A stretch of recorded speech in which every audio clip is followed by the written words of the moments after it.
지난 주일에 잠언 16장의 말씀을 통해서 하나님의 절대 주권에 관한 말씀을 드렸습니다. 오늘 1시간 더 이 말씀을 상고하려고 하는데 오늘은 또 다른 본문 잠언 21장 1절로 6절 말씀을 통해서 그 하나님의 주권에 관한 말씀을 좀 정리하는 시간을 가지려 합니다. 하나님의 주권이 무엇이냐? 한마디로 정의하면 하나님은 창조주로서 오직 당신의 뜻과 또 인도를 따라서 세상을 다스리고 섭리하신다. 그러므로 하나님이 허락하지 않으면 세상에 그 어떤 일도 일어나지 않고 오직 하나님의 뜻과 의지에 의해서 일어난다. 이것이 하나님의 절대 주권입니다.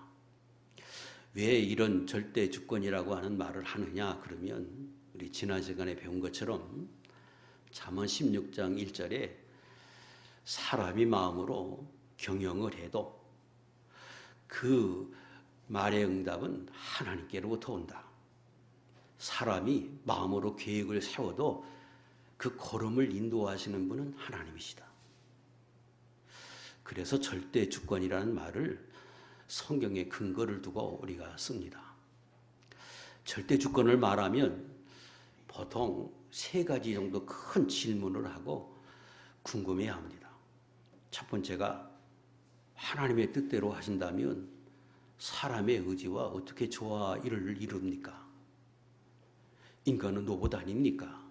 이런 질문을 할 수 있는데 성경에 말씀하시는 것은 하나님은 인간의 자유의지를 침해하지 않으면서 하나님의 뜻을 이룬다.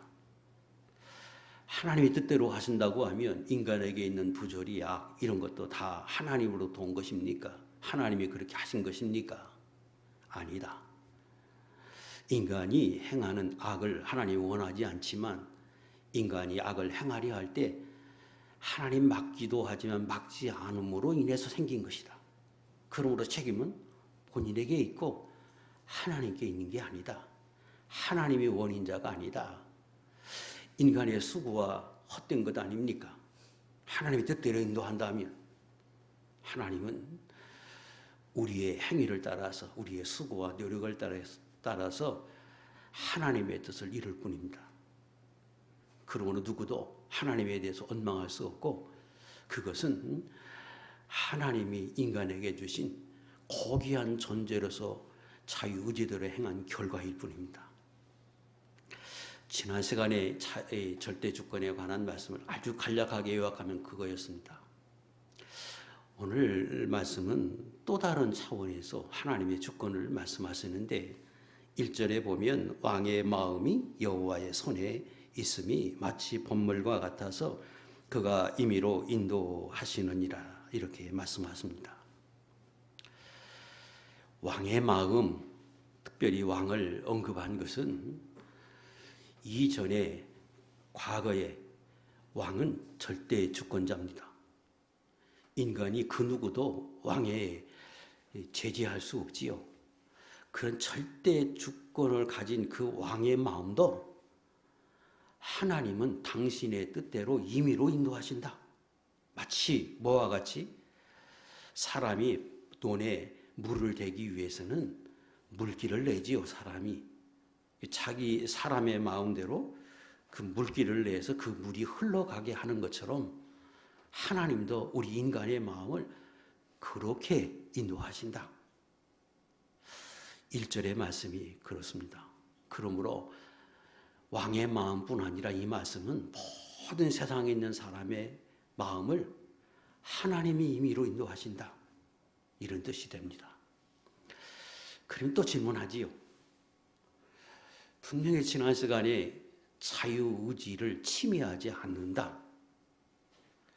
그러므로 원인자가 하나님이 아니라 인간의 자유의지로 행한 사람의 책임이다.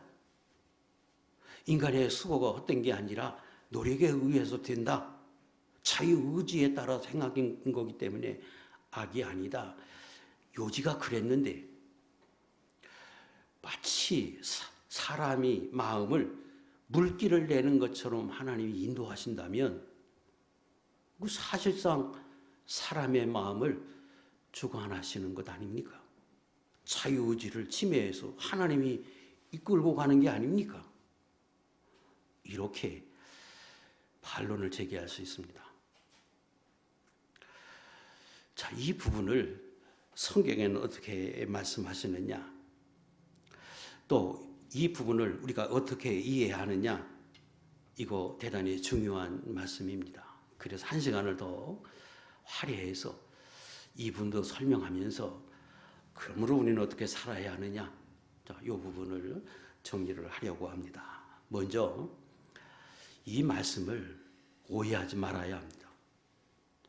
하나님은 우리로, 인간으로 악을 행하도록 우리의 마음을 절대로 이끌어가지 않습니다. 하나님은 절대적인 선하신 분이기 때문에 악을 행하도록 이끌거나 또 감동하거나 조장하지 않습니다. 또 하나님은 절대 선한 분이기도 하지만 그분은 우리의 자유의지를 침해해서 사람이 선을 행하려 할 때 방해하거나 회방하지 않습니다. 그것이 믿는 사람이든 안 믿는 사람이든 선을 행하려 하면, 하나님의 뜻을 행하려 하면 그 사람이 악한 사람이든 그렇지 않던 사람이든 하나님 그걸 대단히 기뻐하시고 그것을 허용해서 이루어 가도록 하나님이 하십니다. 하나님은 여기 인도하신다고, 사람의 마음을 물기를 내는 것처럼 인도하신다고 하는 그 인도가 자유의지를 침해해서 사람의 마음을 이끌어 간다, 주장하신다, 그런 말이 아닙니다. 인도하신다. 주장과 인도는 달라요. 강제로 이끌어 가진 않아요. 그러나 사람의 마음을 인도하긴 하십니다. 그게 뭐가 다릅니까? 이렇게 제기할 수 있는데 그 부분을 이해하기 위해서 먼저 알아야 할 것이 하나 있습니다.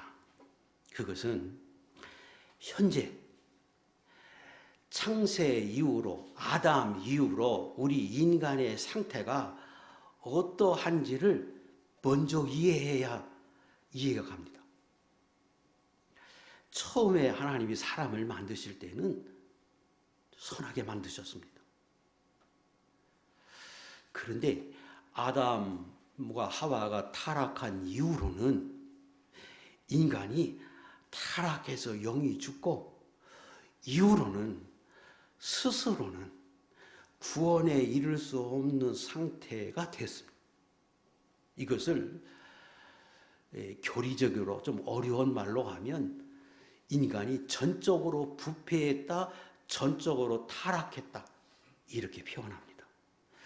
쉽게 설명하면 스스로 선해질 수 없다는 거예요. 스스로 완전한 선을 찾아서 구원에 이를 수 없는 상태가 됐어요. 그래서 인간이 그냥 그 상태로 가만히 두면 어떻게 되느냐? 악만 행할 뿐이에요. 로마서 3장 10절부터 12절까지 우리가 잘 아는 말씀, 이 말씀이 그걸 의미하기도 합니다. 시작. 기록된 바 의인은 없나니 하나도 없으며 깨달은 자도 없고 하나님을 찾는 자도 없고 다 치우쳐 함께 무익하게 되고 선을 행하는 자는 없나니 하나도 없도다. 없어요. 스스로 하나님을 발견할 수도 없고 스스로 구원에 이를 수도 없어요.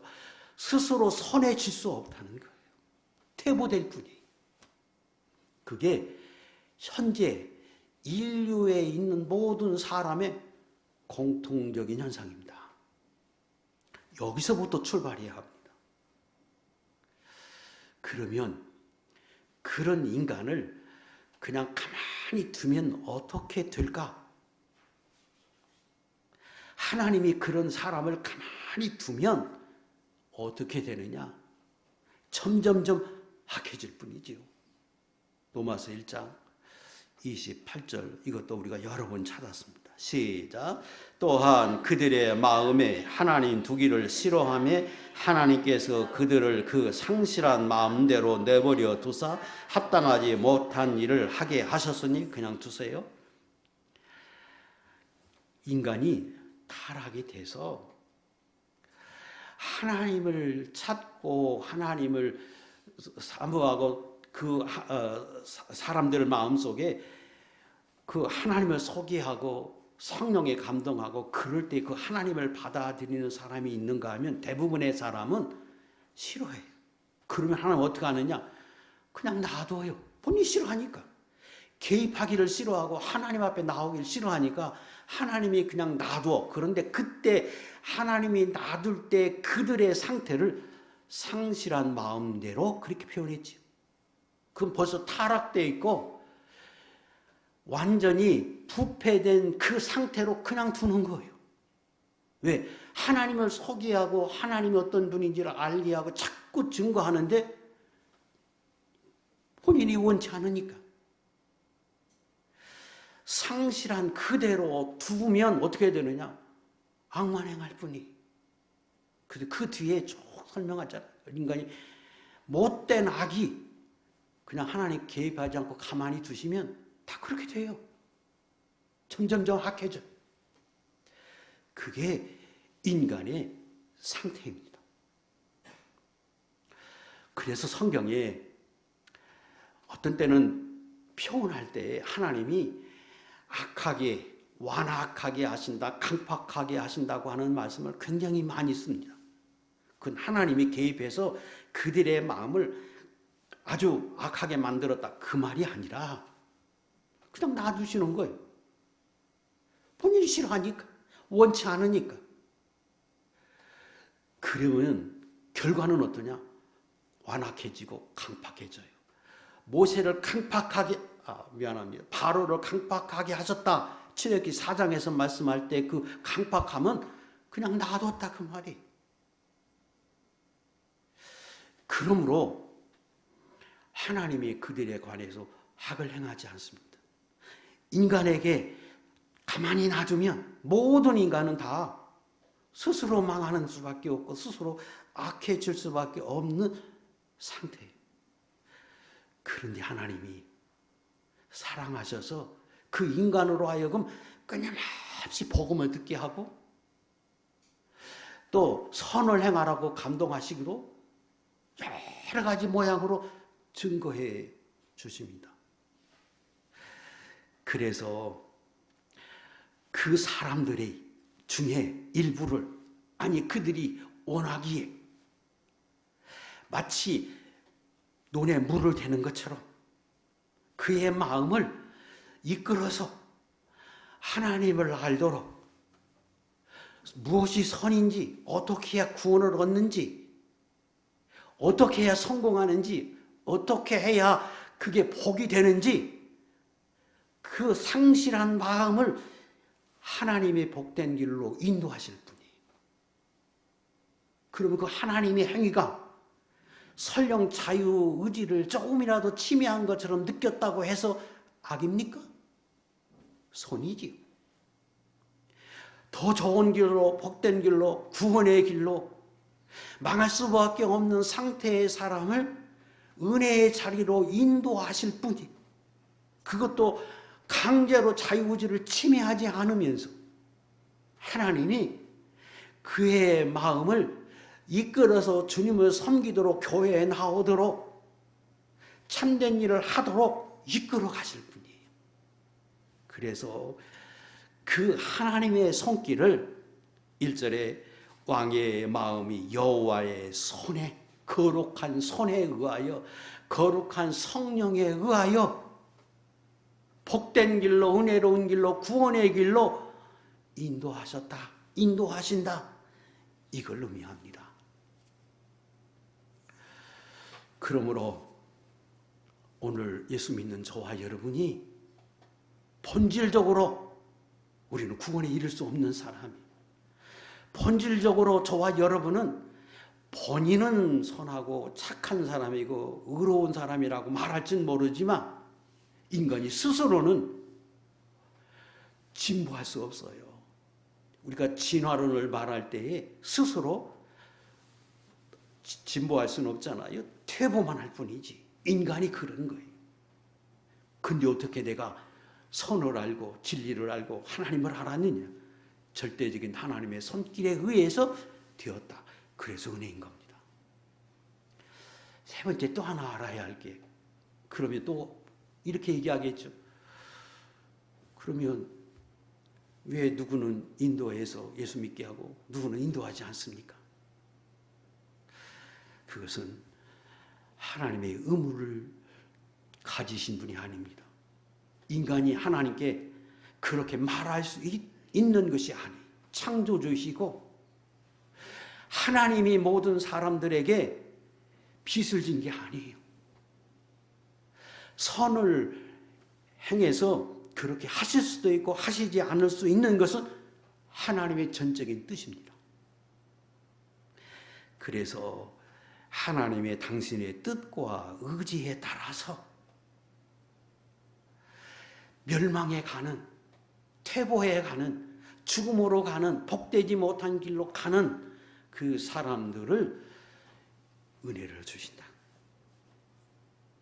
그래서 예수 믿는 사람이 행겼고, 그래서 저와 여러분의 복과 은혜의 자리에 서는 거예요. 자, 띄우세요. 시편 145편 13절 14절 읽겠습니다. 시작. 주의 나라는 영원한 나라이니 주의 통치는 대대에 이르리이다. 여호와께서는 모든 넘어지는 자들을 붙드시며 비굴한 자들을 일으키시는도다. 그냥 두세요. 모든 사람을 하나님이 어떻게 하느냐? 사실 이렇게 세워요. 그게 하나님의 뜻이고 의지예요. 다 가만히 있으면 넘어질 수밖에 없어요. 다 구렁이에 빠질 수밖에 없고 죽음으로 가고 있어요. 멸망의 자리로 가고 있어요. 그런데 하나님은 모든 사람을 그래도 넘어지면서 이렇게 세우고, 안 믿는 사람에게 하나 은혜 안 주느냐? 왜 은혜를 안 줍니까?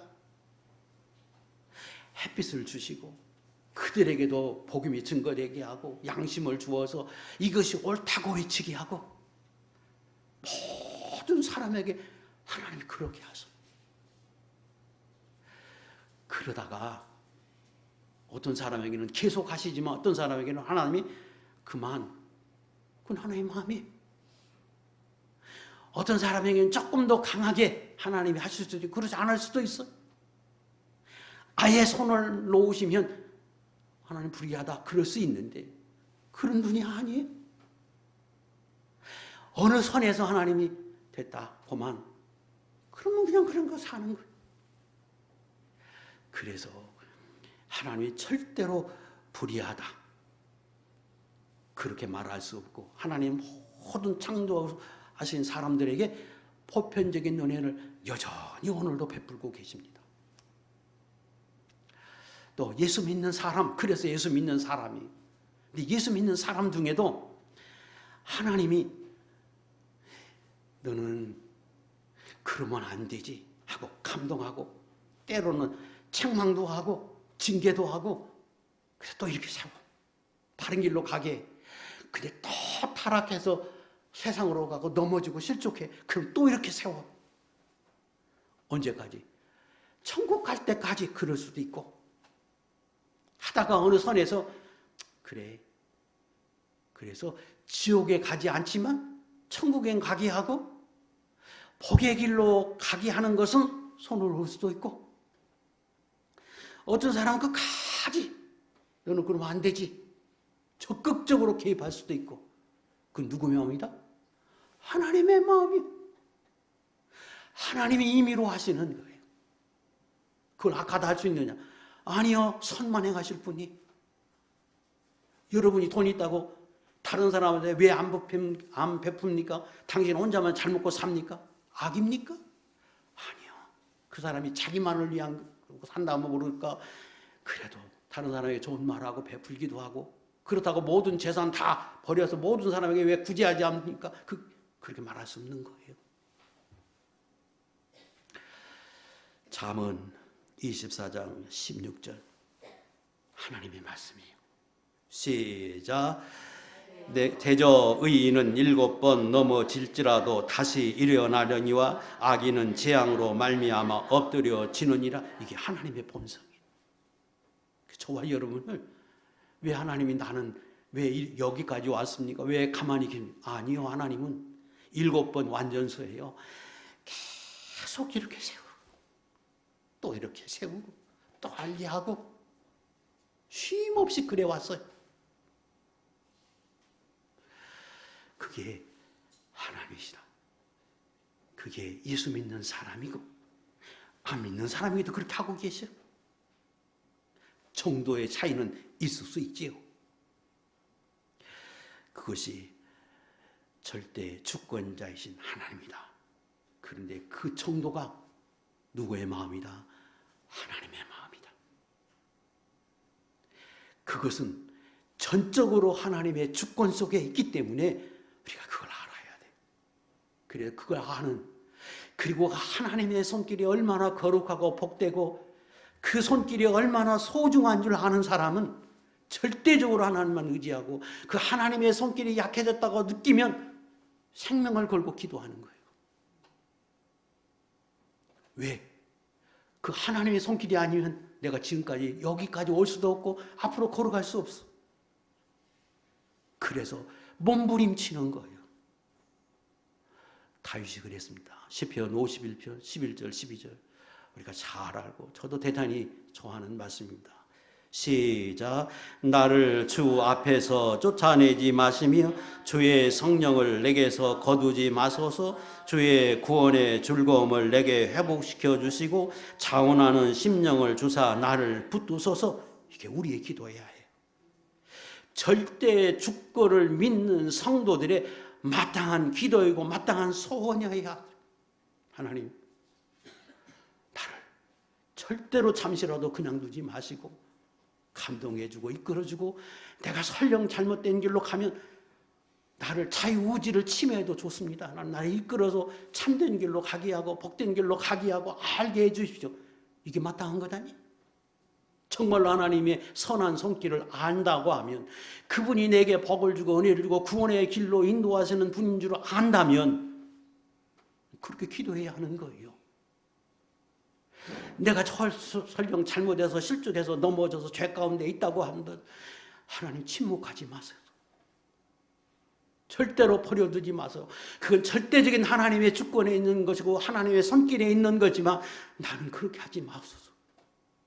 끝까지 나를 붙들어 주시고 끝까지 나를 하나님과 묶어준 것과 같이 주님과 동행하는 사람 되게 해주죠. 이게 마땅한 거지요.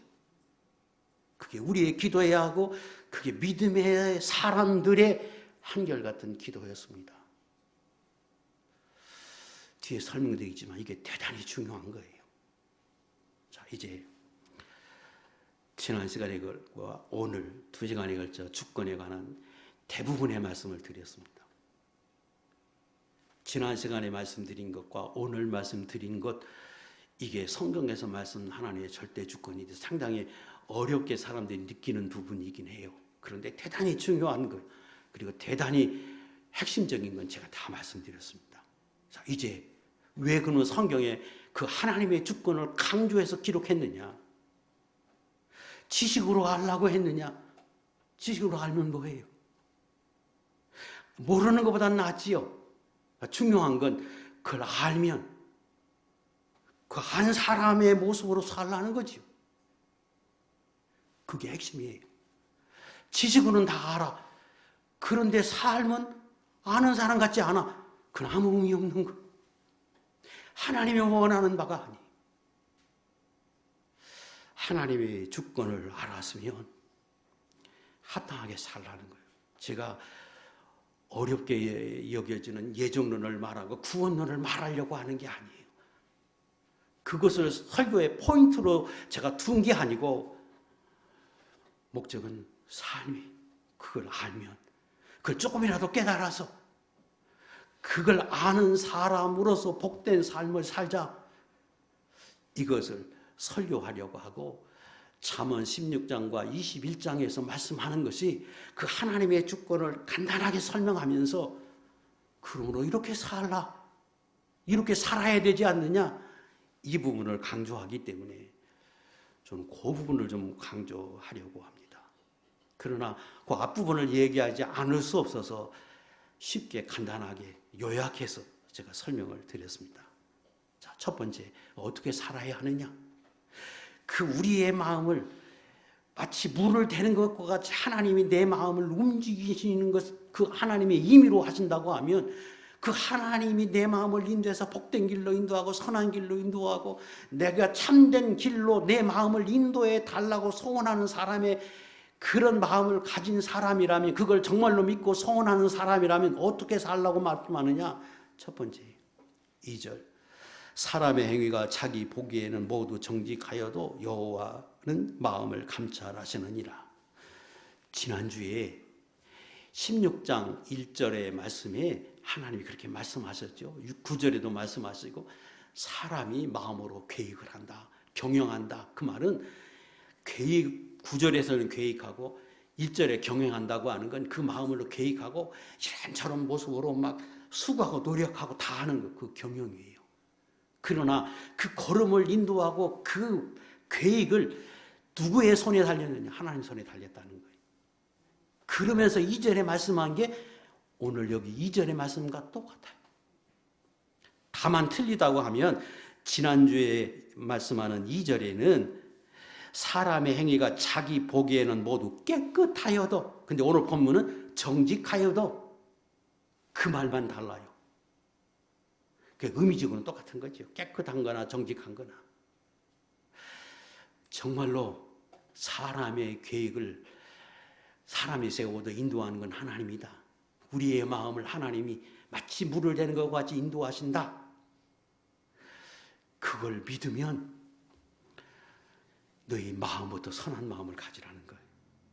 지난번하고 이번 주하고 똑같이 2절에 제일 먼저 강조한 게 그거예요. 당연하잖아요. 사람은, 지난주에 말씀드린 걸 정리하면 사람은 보통 목적을 중요시해요. 내가 돈 벌으면 하나님 앞에 헌금할게요. 돈 벌고 내가 선한 일 할게요. 그리고 결과를 중요시해요. 그리고 실제 내가 돈 벌어서 한 절반을 하나님께 드렸어. 그럼 선하고 훌륭하다. 일반적인 사람들은 그렇게 생각합니다. 근데 하나님 말씀하세요. 나는 사람의 마음까지 감찰하시는 사람이다. 그 말은 동기도 선해야 한다는 거예요. 목적만 선해서가 아니라 동기도, 의도도, 이 마음 중심이 처음부터 시작이 선해야 한다는 거예요. 욕심이 가득 차서 다른 사람을 지고는 못 살아. 그래서 명분을 하나님 돈 벌게 하면 내가 하나님의 선한 일 할게요. 그 목적이, 근데 동기가 선하지 못해. 그럼 악이요 하나님 볼 때. 그걸 강조하는 거예요. 또 결과를 중시하잖아요. 사람은. 하나님 말씀하세요. 나는 과정도 본다. 돈 벌어서 선한 일하는 거 좋은 일이에요. 그런데 하나님은 어떻게 버느냐, 어떻게 해서 그 돈을 벌었느냐, 그 과정도 중요시한 거예요. 내가 내 발걸음을 내가 인도한다. 이루게 하는 건 내가 한다. 사람의 마음을 내가 물을 대는 것과 같이 인도한다. 근데 안 할 수도 있다. 그 내 마음이다. 그걸 정말로 안다면 선한 마음부터 먹어라. 대단히 기본적인 얘기잖아요. 합당한 이야기고. 선한 마음을 먹어야, 과정도 선해야 선하신 하나님이, 거룩하신 하나님이 너 인도하지 않겠느냐. 지난주에 말씀드리고 오늘도 그 점은 똑같아요. 오늘은 조금 더 다른 각도에서 조금 더 강조하려고 합니다. 그 외에도 여러 가지 설명할 수 있어요. 또 다른 각도에서 보면 성경에 하나님의 은혜를 받고자 하면 사모하라는 말이 대단히 많이 있습니다. 시편 107편 9절. 하나님은 사모하는 영혼을 만족해 하고, 하나님은 주린 영혼에게 사모하고 간절히 원하는 그런 사람에게 채워주신다고 그랬습니다. 생각해 보세요. 여러분, 사람이 원하지도 않는데, 바라지도 않는데 그 사람에게 뭘 준들 좋아하겠습니까? 귀찮아만 해요. 그걸 원하는 사람에게 줄 때 가치가 있는 거지, 원하지도 않는데, 바라보지도 않는데, 소원하지도 않는데, 쳐다도 안 보는데 그런 사람에게 좋은 거라고 자꾸 주려고 하면 싫어해요. 똑같아요. 하나님을 정말로 선하고 그분의 손길을 원하고 그분에게 주시는 복을 원하면 본인이 원해야지요. 하나님을 찾고 소원하고 하나님이 주신 참 복을 원하는 사람이어야 되잖아요. 그런데 그 하나님의 앞에 그 하나님의 손길을 원하는 사람의 특징 중에 하나는 마음이 선한 사람이에요. 생각해 보세요. 하나님을 모르는 사람이 어떻게 양심대로 살라고 합니까? 양심대로 살라고 하는 것은 내가 동기부터 의도부터 선하고 과정도 선하고 모든 걸 선하게 살려고 하는 사람 자체는 그건 하나님을 인정하는 사람이지, 어떻게 하나님을 알지도 못하고 또 그런 사람이 사람들의 눈을 의식하면 목적과 결과만을 중요시해야 그러면 족하지요. 근데 하나님을 의식하지 않으면 양심 따위는 아무 의미가 없어요. 그래서 선한 마음을 먹으라고 할 때 선한 마음을 먹고 그런 데까지 신경을 쓰는 사람은 정말로 원하는 사람이에요. 뭘? 선한 걸. 하나님의 손길을 원하는 사람이기에 그런 사람을 인도하는 거예요. 시편 107편 9절은 입으로 하나님 내가 채워주십시오. 나를 원합니다. 내가 배고파합니다. 내가 줄입니다. 내게 주십시오. 정말로 그걸 원하는 사람, 하나님의 복을 원하는 사람은 그 하나님을 의식하는 사람이고 하나님 앞에 바로 살려고 하는 그 중심이 바로 된 사람, 그게 하나님 볼 때는 원하는 사람이에요. 그런 사람을 인도한다는 거예요. 그런 사람의 마음을 그가 원하는 대로 인도하신다는 거예요. 기도해야 한다. 기도해야 복을 받는다. 야고보 4장이다. 왜 못 받느냐? 기도하지 못해서 못 받는다. 욕심으로 구해서 못 받는다. 그게 야고보 4장 2절의 말씀이잖아요. 그 원하고 기도한다고 하는 것, 기도도 하나님 원하지도 않는데 마음에 소원하지도 않는데 그래서 하나님의 앞에서 의식도 않고 사는데 어떻게 하나님 인도하십니까? 인도하지 않아요. 그래서 첫 번째 강조하는 건 선한 마음을 먹어라. 선한 사람으로 살려 해라. 이것을 성경에 강조하십니다. 시편 51편 1절, 11절, 12절 말씀 제가 아까 말씀드렸어요. 그거 찾았어요. 그 앞절 10절에는 그 앞절에는 내용이 뭐냐 그러면 하나님이여 내 속에 정한 마음을 창조하시고 내 안에 정직한 영을 새롭게 하소서. 먼저 기도가 하나님 내 마음을 선한 마음, 처음에 창조된 아담 하와가 창조된 그 선한 마음, 정직한 영을 새롭게 해서 나로 그런 사람으로 좀 만들어 주십시오. 그리고 그 다음에 기도한 거예요. 하나님 나를 떠나지 마소서. 버리지 마소서. 버리지 마소서만 기도한 게 아니라 그 하나님 앞에 버림받지 않고 하나님이 나를 침묵하고 가만히 놔둘 것을 염려해서 그렇지 않게 해주십시오. 그러면서 먼저 자기가 마음이 선한 마음하고 깨끗한 마음을 하나님 앞에 구한 거예요. 그러면서 하나님 앞에 제발 간섭하소서. 나를 버려두지 마소서. 이렇게 기도해서 이게 순서지요. 하나님 그걸 말씀하십니다. 내가 하나님의 선한 손길을 원해서 하나님의 손길에 의해서 인도함을 받고 복을 받고 내 뜻을 이루기 원한다면 선한 마음을 먼저 갖는 사람이 되라. 이걸 두 번에 걸쳐서 강조하셨습니다. 두 번째, 3절. 공의와 정의를 행하는 것은 제사 드리는 것보다 여호와께서 기쁘게 여기느니라. 자, 여기 3절의 말씀을 보면 공의와 정의를 행하는 것 그랬어요. 근데 이 공의와 정의를 행하는 것은 잠언 2장 7절, 8절, 9절에 2시간 2주 전에 잠언 2장을 처음 제가 할 때 하나님은 우리 안에서 성령으로 우리와 함께 계시고 그 성령이 감동해서 우리로 완전한 지혜를 준비하고 계시다. 완전한 지혜로 깨닫게 하기를 원하신다. 그런데 그 완전한 지혜를 예배했다고 어떤 사람이 깨닫느냐? 선한 사람, 깨끗한 사람, 그렇게 살려 하는 사람들이 깨닫게 하고 그리고 그들로 하여금 그렇게 살게 해서 성공의 길로, 복된 길로, 은혜로운 길로 가게 하신다. 그랬지요. 그때 그 하나님의 예비한 모든 선한 길이 뭐냐? 공의롭고 정의롭고 정직한 것이다. 그렇게 설명했어요. 여기 3절에서 말씀한 게 그거예요.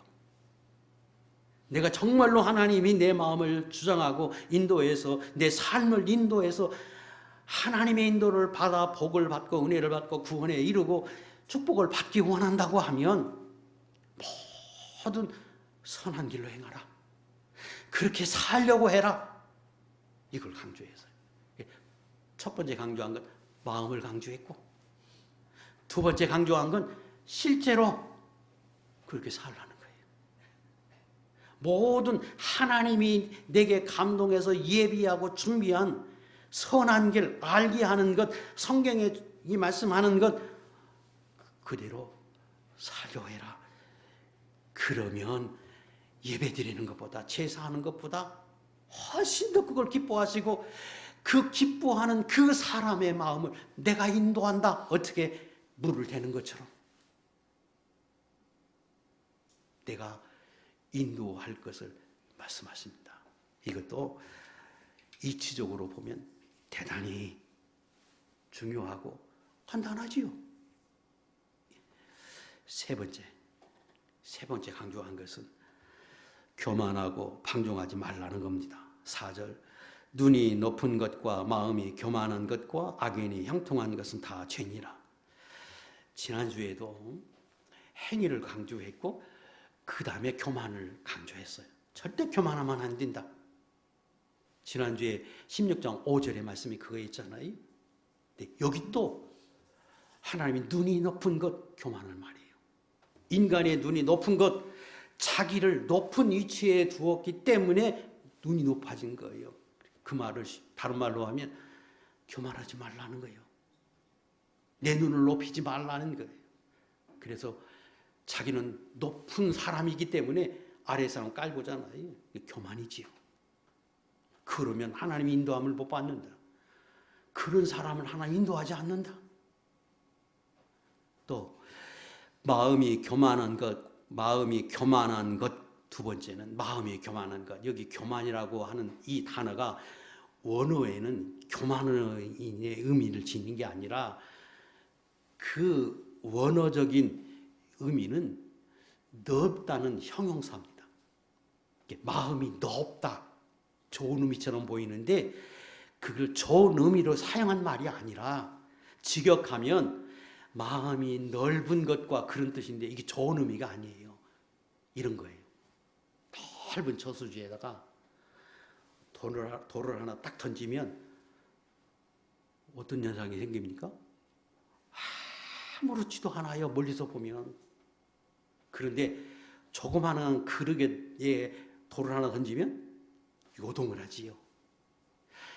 마음이 넓다고 할 때 그 마음이 넓은 것은 사람의 마음이 너무 넓은 것 같아서 아무리 하나님 말씀하셔도 사람이 충고해도 아무 반응을 안 일으켜. 마음에서 아무런 요동을 안 해. 이런 사람을 가리켜요. 그러니까 눈은 높고 마음은 그저 넓은 곳에 것 같아서 아무리 말을 해도 움직여지지가 않아. 좋은 말입니까? 아니죠. 하나님 아무리 감동을 하셔도 아무리 말씀하셔도 요동을 안 해. 움직이지 않아. 이걸 말하는 거예요. 이것은 인간이 자기가 돈이 높아져서 오로지 자기의 생각에 사로잡혀서 다른 사람의 말을 안 들어요. 하나님 말씀하셔도 안 들어. 아무리 다른 사람이 충고해도 아무 말을 안 들어. 그래서 그 말을 또 그 다음에 어떻게 표현했느냐. 악인이 형통한 것은 다 죄니라. 악인이 형통한 것은, 이 말을 해석을 이렇게 우리나라 말로 해석을 했지만 그걸 원어적으로 직역하면 그런 거예요. 악인은 자유로워요. 눈이 높은 사람, 마음을 그렇게 먹은 사람은 얼마나 편하겠어요. 다른 사람이 아무리 말해도 가책을 해도 아무런 반응이 없는데 모든 게 다 자유로워요. 걸릴 게 없어. 그래서 그런 악인은 교만하고 그렇게 마음에 움직이지 않는 이런 완곡한 사람은 누가 볼 때 거칠 것이 없어요. 그걸 악인의 형통이라고 말한 거예요. 그런 사람이 하는 것은 항상 죄라는 거예요. 악이라는 거예요. 그러니까 이런 사람의 공통적인 현상은 뭐냐 그러면 제멋대로 사는 거죠. 하나님이 말씀하셔도 자기가 기준이니까. 하나님이 말씀하셔도 부모가 충고해도 사람이 충고해도 누가 말해도 아무 요동이 없어. 제멋대로. 그래서 방종이라고 저는 방종이라는 말로 그걸 해석해서 여러분에게 말씀을 드린 겁니다. 교만한 사람, 방종한 사람, 제멋대로 사는 사람, 제지할 수 없는 자제력도 없고 제멋대로 행동하고 꺼리낌이 없이 사는 사람, 이것을 이렇게 표현했습니다. 그런 사람 하나님 인도하지 않는다는 거예요. 당연하잖아요. 어떻게 그런 사람 인도하겠어요? 아무리 말해도 인도받지도 않지만 감동도 아니에요. 그런 사람에게는. 그래서 정말로 하나님의 인도함을 받고 살려면 교만하고 제멋대로 사는 것처럼 꼭 귀를 다 막고 사는 사람처럼 그렇게 살지 말라는 거예요. 네 번째 강조하는 건 5절, 6절. 부지런한 자의 경영은 풍부함에 이를 것이나 부지런함의 결과는 풍부함입니다. 부지런한 것 좋은 겁니다. 부지런한 것의 반대는 게으른 겁니다. 게으른 것 자체가 의롭지 못하다 그렇게 말하기는 어려워요. 그런데 부지런하지 못한 게으른 사람이 공동체를 이루는 이 사회 전체적인 이야기를 할 때에는 옳지 못합니다. 악이라고 말할 수 있어요. 왜 그러냐면 이 사회라고 하는 것은 나 혼자 사는 게 아닙니다. 모두가 협력해서 사는 거예요.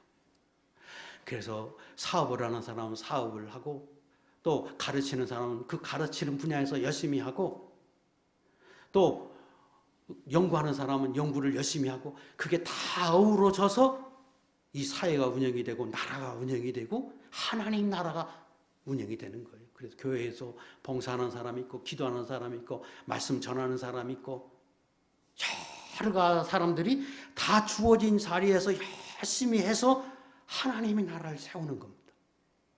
그런데 거기서 게으르다, 자기 일을 안 한다. 그 말은 전체의로 볼 때는 공평하지 못한 행위입니다. 그래서 성경에 악하고 게으르다고 해서 악이라고 표현한 겁니다. 개인적으로 혼자 사는데 게으르다, 아무 상관없어요. 악이라고 말할 수 없습니다. 그러나 어울려 사는 것이 사회고 하나님의 나라는 어울려 사는 것이기 때문에 부지런하는 것, 그런 사람들이 누리고 살도록 하나님이 하신다. 다른 말로 하면 게으르면 안 된다, 그 말이지요. 성실해야 한다. 자기 일에 열심히 하고 성실하고 항상 부지런한 것처럼 살아야 한다. 이것이 성경의 가르침입니다. 조급한 자는 궁핍함의 일을 따름이니라. 속이는 말로 재운을 모으는 건 죽음을 구하는 것이라고 말하는 이것은 이런 의미예요. 조급하다 하는 말은 일반적인 사람은 무슨 일을 할 때에 살펴보지요. 계획하고 살펴보고 점검하고 내가 이걸 할 수 있을까? 이게 옳은 걸까? 내가 이렇게 하면 바른 걸까? 점검합니다. 그리고 시작하지요. 그런데 그런 거 생략해버리고 막 서둘러서 막 일을 해치우기 좋아해. 그렇게 하려고 해. 정상적인 겁니까? 정상적이지 못한 겁니까? 정상적이지 못해. 두 가지 중에 하나입니다. 하나는 자기 자만이 그까짓 건 뭐 아무것도 아니지. 자만이. 하나님이 그거 기뻐하지 않아요. 또 하나는 의도가 선하지 못해. 사기꾼은 다른 사람이 말할 때 빨리 조급하게 막 재촉을 합니까? 아니면 잘 살펴보세요. 또 살펴보세요. 이렇게 말합니까? 재촉하지요. 의도가 선하지 못해. 여기서 말씀하는 여기 조급하다는 의는 그런 의미예요. 조급하게 점검하지 않고 살피지 않고 하는 것, 그거 하나님 볼 때 기뻐하지 않는 거예요. 그 자체가 자만한 사람, 자기 자신, 아주 자신만만한 사람 있잖아요. 그까짓 것 아무것도 아니고 틀림없이 넘어져요. 그런 사람은 의도가 선하지 못해. 그걸 성경에서 말씀하십니다. 여기서 더 강조하려고 하는 건 의도가 선하지 않다는 거예요. 그 다음 절 보세요. 속이는 말로 재물을 모으는 것 뭐예요? 사기꾼 같은 사람이에요. 다른 사람 속이고 불의하게 하려고 하니까 조급하게 막 재촉을 해서 그렇게 합니다. 잠언의 이 부분을 굉장히 많이 강조합니다. 그래서 하나님은 얼마나 공의롭고 공평하고 선하고 의롭고 성실하고 하나님은 그런 분이고 그렇게 살라는 겁니다. 재미있는 성경 구절이 있습니다. 잠언이 8장 20절 충성된 자는 복이 많아도 속히 부하고자 하는 자는 형벌을 면하지 못하라. 이건 이해가 가요. 그런데 잠언 20장 20절 21절 이 말씀을 띄우세요. 이 말씀 같이 읽겠습니다. 시작. 자기의 아비나 어미를 저주하는 자는 그의 등불이 흑암 중에 꺼짐을 당하리라. 처음에 속히 잡은 산업은 마침내 복이 되지 아니하느니라. 그냥 두세요. 도대체 이게 무슨 말인가?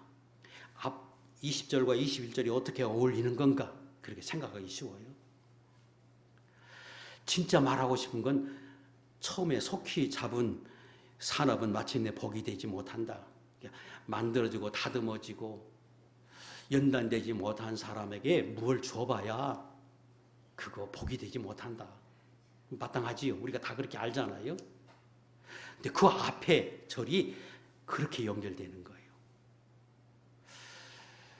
자식이 잘 만들고 연단하고 인격이 만들어지면 부모님을 잘 섬기고 그리고 부모님 돌아가시면 상속을 받으면 귀하게 여겨서 그렇게 살려고 하지요.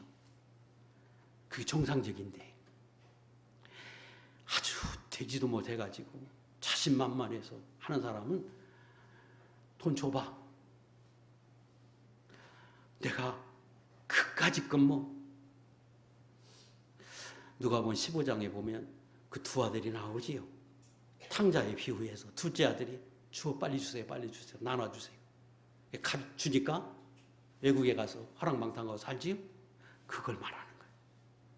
부모에게 욕하고 떼쓰고 뺏어가는 것처럼 그래가지고 어떻게 하느냐. 그래가지고 자기 자신만만한 거예요. 성공하느냐. 절대 자기 것이 되지 않는다는 거예요. 뭘 하나님이 말씀하려고 하느냐. 하나님은 공의로우신 분. 하나님은 얼마나 이 선하신 분. 절대로 인간과 달라요. 그래서 그 하나님의 주권을 믿는 사람은, 그 하나님의 살아계심을 믿는 사람은, 그 하나님의 모든 사람의 손길을 주장하고 인도하심을 정말로 믿는 사람은 하나부터 열까지 그 하나님을 의식하고 그 하나님 앞에 합당한 모습으로 살려고 해야 한다. 그래야 하나님이 그 사람의 마음부터 주장해서 인도하시고, 그 사람이 계획하고 일하려고 할 때 그걸 인도해서 선한 길로 나고 복된 길로 인도하시고, 하나님 그러신다는 거예요. 제 이 말씀을 그저 좀 풀어드리니까 이 말씀이 와 닿지요. 야, 하나님이 이렇게까지도 말씀하시는구나. 이렇게 섬세한 것까지도 하나님이 살피시는 거구나. 그게 하나님이십니다. 인간과 달라요. 절대 주권자이신 하나님, 그걸 정말로 우리가 믿어요. 그리고 정말로 믿어야 합니다. 이론적으로만 말하는 게 아니에요. 진짜 믿으면 믿는 사람으로서 합한 모습으로 살라고 하라는 겁니다. 그러기만 하면 하나님이 내가 마음 먹을 때에 나의 마음을 하나님 움직여서 선하고 복되고 정말로 참된 길로 나를 인도해. 내 마음을 인도해. 어떻게 내 자유주는 침해하지 않아요. 그런데 그렇게 하고 싶은 간절한 소원도 주고, 안 되면 꿈으로도 주고, 들리게도 하고 깨달아지게도 하고, 그래서 하나님 내 마음을 주장해서 복된 길로 가게 하세요. 그리고 내가 계획하고 A를 기록하고 하나를 계획했는데 하나님은 둘로 셋으로 나를 인도해 가시고, 내가 기도하고 내가 소원하는 것마다 하나님이 더 복된 것으로 이루게 하시고, 그런데 그러지 못하고 합당하지 못하면 아무리 계획해도 그 이루는 건 하나님이시다. 아무리 수고하고 노력하고 열심히 경영해도 운영해도 힘을 다해도 그 결과를 내는 건 내가 한다. 이게 하나님이십니다. 2시간에 걸쳐서 했습니다. 내 마음을 하나님이 인도하신다. 내 걸음을 하나님이 인도하신다. 내 삶의 결과를 하나님이 되신다. 절대 주권자신 그 하나님을 믿고 지난 시간과 이번 시간에 2시간에 걸쳐 하나님이 강조하신 거 그거 깨달아서 마음에 새겨서 우리는 하나님을 믿는 사람이고 그 믿는 사람으로 합당한 모습으로 조금씩 그렇게 살아들여서 저도 여러분도 하나님의 인도를 받아 참된 복을 받는 그러한 종들이 될 수 있기를 주의 이름으로 축복합니다. 기도하겠습니다.